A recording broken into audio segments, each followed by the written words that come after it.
Yes, people, how's it going? Welcome back to Lily White Lane. Tottenham Hotspur 2, Crystal Palace 1. Tottenham Hotspur go 5 points clear at the top of the Premier League table. Their biggest points gap ever at the top of the Premier League table. And it speaks volumes about how good a job Ange Postecoglou has done and is doing at this football club, and how good this Tottenham Hotspur team are playing right now.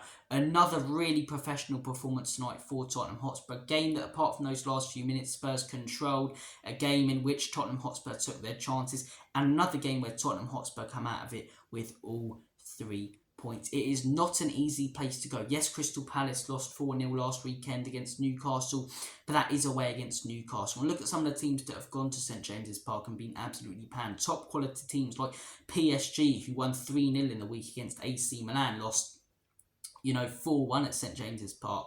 Palace obviously lost 4-0 last weekend, and they've got one of the best defences in the Premier League. Aston Villa, who have been flying this season, lost 5-1 at St James's Park. And as I say, apart from St James's Park, Palace have been really solid this season, and Selhurt Park is always a fortress, especially under the lights, especially on a Friday night as well, where everyone's finished work or school for the week and are buzzing for the weekend and looking forward to watching their team. So look, it was a rocking atmosphere in there tonight. And apart from those last few minutes, as I say, where Jordan Ayew's goal made it interesting, Tottenham Hotspur controlled the game. We had all the possession in the first half. Palace had a few chances, but no chances you look back on and say, oh, if only they buried that, if only they scored that. They had a couple of shots outside the box, brilliantly safe, by Vicario, who's been statistically the best goalkeeper in the league so far this season.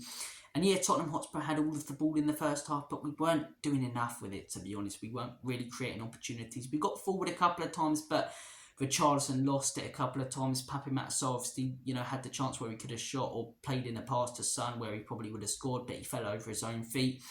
And we head into half-time 0-0. Like a lot of games this season, we head into half-time after not necessarily a poor first half, but a half that could have been better, and a half where we expected to come out the traps and we didn't. But second half was so much better, confidently knocking the ball around. As I say, scored 2 really good goals. The first goal, good play from Spurs, as I say. James Maddison again creating that opportunity. The way he fits that ball in just causes problems in the box, and as I say, it's put into Palace's own net. It's an own goal, but brilliant work from Maddison. And the second goal is just brilliant play all round from Spurs. Bissouma, who lost it a couple of times, and he had that free kick where he absolutely ballooned it over, but it was good to have him back in the squad tonight. And as I say, Højbjerg did a good job on Monday, but you can see how much of a better player Bissouma is, and he controlled that midfield today. Brilliant switch of play over to Johnson, and we'll get to performances and player ratings a little bit later in today's video. Johnson heads it down, as I say, for James Maddison.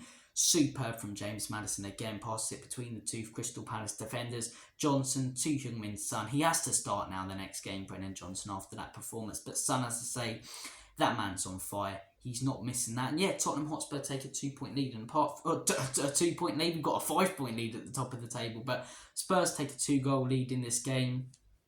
And as I say, apart from those last few minutes, Jordan Ayew scores a goal. Porro potentially should do better, but it's a fantastic goal. Apart from those last 5 minutes where it was a little bit tense and they had a corner, Tottenham dominated that game. We controlled that game. I'd love to see the stats and take a look at how many touches Vicario and Romero had in that second half, because it was like they were playing ping pong, just passing the ball back and forth and back and forth and back and forth time after time again. And Palace fans were going absolutely mental. It was a joy to watch.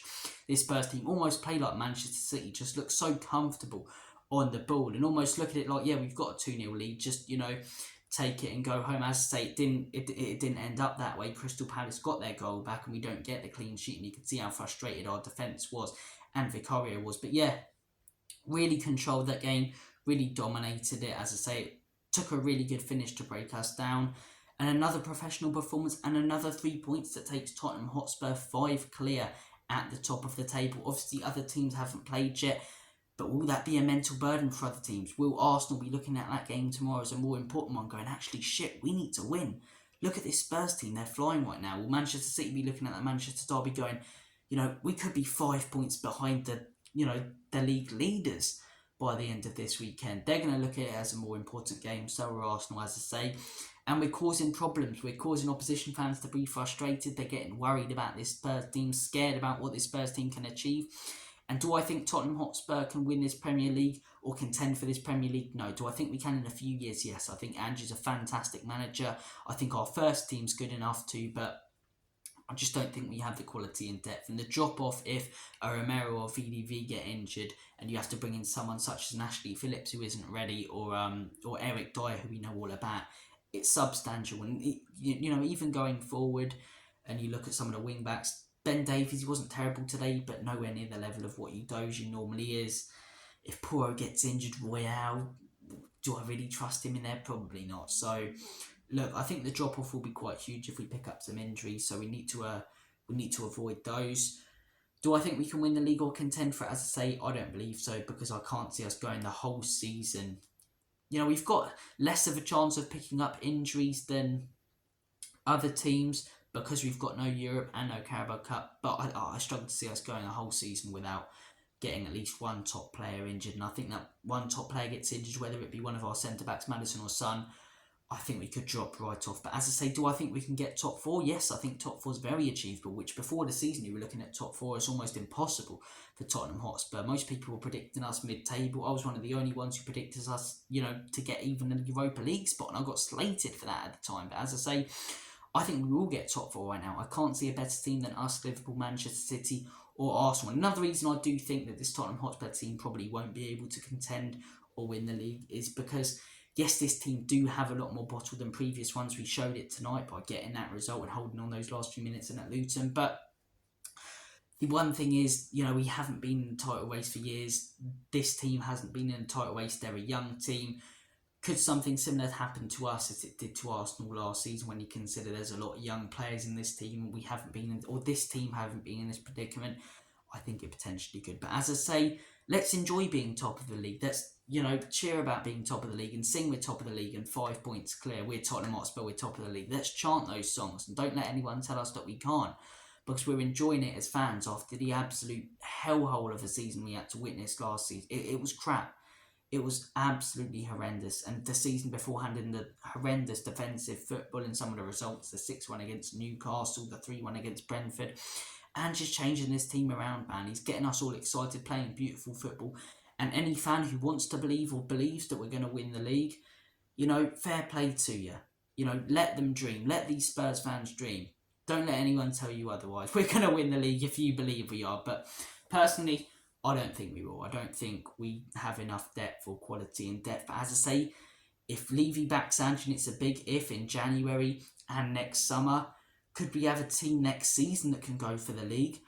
I definitely believe so. I think with players like Maddison and Son still in this team with top quality and additions in there as well, I really do think we can. But look, professional performance tonight from Tottenham Hotspur.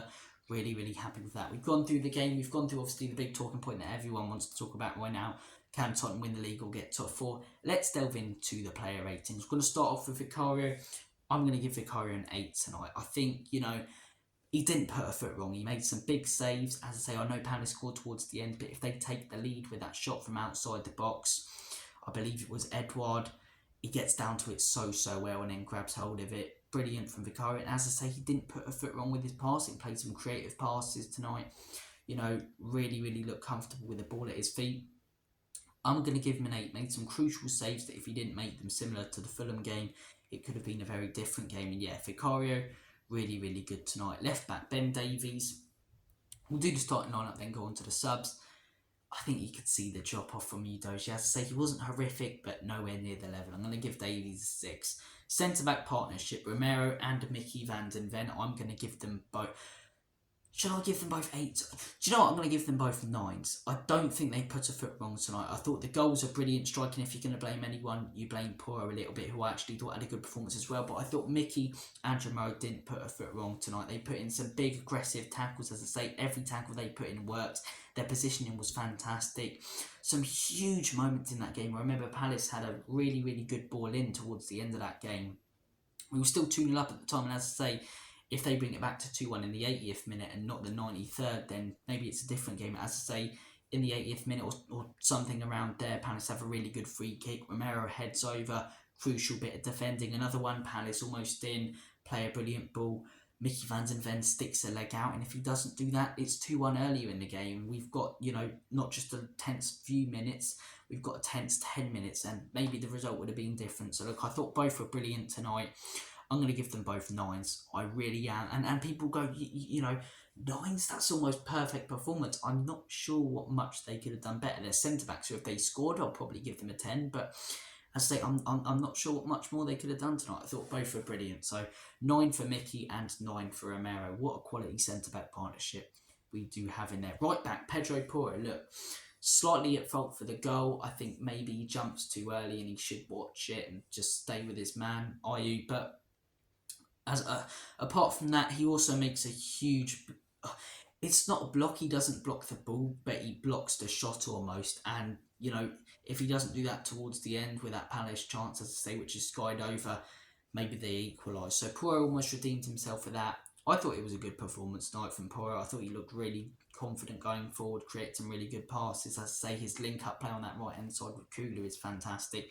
I'm going to give Porro an 8. I'm going to give him an 8. I thought he was really good tonight, to be fair.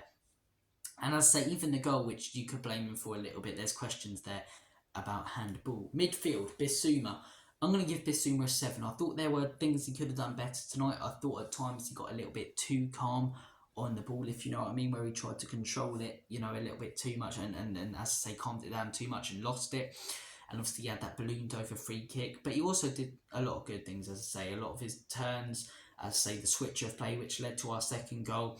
I do think it was a solid performance from Bissouma, so I'm going to give him a 7. Pape Matar, not his best performance for me, if I'm honest. I know he almost gets a sort of assist for the first goal, but I think he even gets a bit lucky with that. I thought he lost it a fair few times quite poorly. I thought, as I say, it's a little bit unlucky falling over the ball on your own feet in that first half, but yeah, Pape Matar wasn't really at it tonight. I think a 5 would be harsh because he did do some good and defensively he was okay, but I'm going to give him a 6. I'm going to give him a 6, Pape Matar. James Maddison, you've got to give him an 8 or no. I'm going to give him an 8 because I thought in the first half he was quite poor. I have to be 100% honest, whereas Kuti and, Mickey were superb for the whole 90. Or 100 because that's what the game went on to, but I thought for the first half Maddison was quite poor, but moments of quality again get us those goals. For the first goal, as I say, it's his fizzed in ball that causes it, and the second goal, as I say, it's good play, but it's his pass through to Johnson that I think creates the goal most. It's Johnson's pass, which is brilliant as well, but I think that's superb there from James Maddison. So I'm going to give James Maddison an 8. Only reason he's not getting a 9 and 10, even though he contributed hugely to both goals, is because I thought he had quite a poor first half. But when are officials going to crack down on this guy getting hacked down? Obviously, I know opposition fans have seen him as a bit of a threat, and opposition managers went, rough up this guy a little bit. But guys getting fouled every 5 minutes, I'm sick of it right now. And the players who are doing it aren't getting booked, and weren't today until the last few minutes. So James Maddison, I'm going to give him an 8. Heung-min Son, another goal for Son, I'm going to give him an 8. I thought he was really, really good tonight. Would have given him a 9 or 10 maybe if he scored another or got involved more. It wasn't necessarily his fault that he didn't get involved more because the ball wasn't played to him too much, but he did have that chance where it was blocked. One of the players right in front of him, but maybe if he keeps that down towards the end or it's played into him by Johnson, he scores. But as I say, Heung-min Son, I'm going to give the guy an 8. I thought scored again. The guy's on absolute fire right now. The goal's on being shown on Sky Sports right now. It's a really good goal. Yeah, guy's a scary player to defend against this season. 8 goals already. Brilliant. Absolutely brilliant. Sonny, I'm going to give an 8. Richarlison, I'm fed up with this guy, so I'm going to give him a 5. I'm sick of him just having an okay game once in every 5 games, and apart from that being crap again tonight. When he was on the pitch, he was horrendous, and when he came off, you saw how much better we looked when Brennan Johnson came on the pitch. Richarlison, I'm going to give the guy a 5. Was not good enough in my opinion. Kulusevski, definitely seen him put in better performances, but he did do some good things today. As I say, pretty basic and average performance from Kulusevski, or not necessarily average, but what you'd expect from him, average for his standards. So I'm going to give him a 7. I'm going to give him a 7. In terms of subs, Brian Hill, when I came on, can only judge it off what I saw of him. I'm going to give him a 7. Thought he looked solid. Brennan Johnson, I'm going to give this guy an 8. I think next game he has to start over Richarlison, comes off the bench, contributes to the second goal hugely, as I say, nearly gets another couple of assists. Thought Johnson was really, really good tonight. I did. I'm going to give him an 8. Ben Tanker gets a 10 just for coming back off the bench. No, seriously, I'm going to give him a 7. He did okay when he came on, but yeah, what? How good is it to see that man back, and that midfield when it gets going of Bentancur, Bissouma and Maddison? All that is good. That is good. That midfield, that's going to be classy, but brilliant to see Bentancur back. Great reception from the Spurs fans. He is the reason we'll be playing on Wednesday next season. Class to see him back, as I say. But look, who else came off the bench? Højbjerg. I'm going to give him a 7. Thought he did a solid job again, like he did on Monday for the whole 90 when he came on. He's shown that he can be a good squad player right now. I think he wants to play first team football, so I wouldn't be surprised if we let him go in January or next summer. But as I say, I'll be happy to keep him as a quad. I'll be happy to keep him as a squad player. He's shown that he can do a decent enough job. So Højbjerg, I'm going to give him a 7.